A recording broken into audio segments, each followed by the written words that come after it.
Շատ բարի, նախ բոլորիդ բարի լույս, բարի առավոտ, բարի գալուստ, ինչպես արդեն տեսնում եք սրբազոն։ Այսօր շատ կարևոր եւ հետաքրքիր խոսակցություն ենք ունենալու միասին, հատկապես մեր պաշտպանների հետ, փաստաբանների հետ, Հովհաննես Խուդոյանի եւ Տաթևիկ Սողոյանի հետ։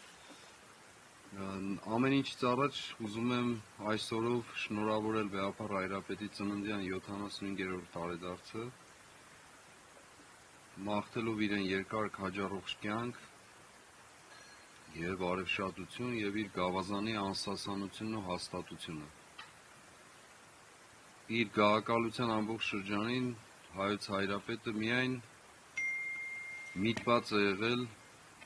եւ իրագործել է հայ եկեղեցու կյանքի պայծառությունը, ինչպես նաև մեր ողջ ժողովրդի կյանքում սահմանափակ միջոցներով, չափազանց սահմանափակ միջոցներով,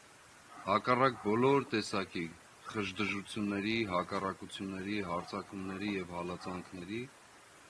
հասնել բոլորի կյանքին, թե անհատապես, թե հավաքականապես, մշտապես մտածելով, մտահոգվելով մեր պետության եւ ազգային կյանքի վերելքի մասին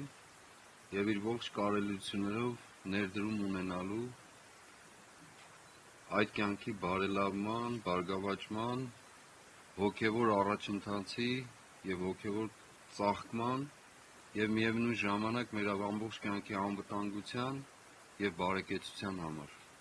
Աստված թող Վեհափառ Հայրապետին երկար կյանք պարգևի մեր աղոթներով, մեր սիրով եւ մեր հավատարմությամբ ու աջակցությամբ։ Եվ չեմ ուզում այլևս երկարել, միանգամից խոսքը կփոխանցեմ երևի ձեզ, չէ՞, Տիկին Սողոյան։ Համեցեք։ Բարի տեսանք բոլորիդ։ Բարի առավոտ, շնորհակալ եմ, որ մեր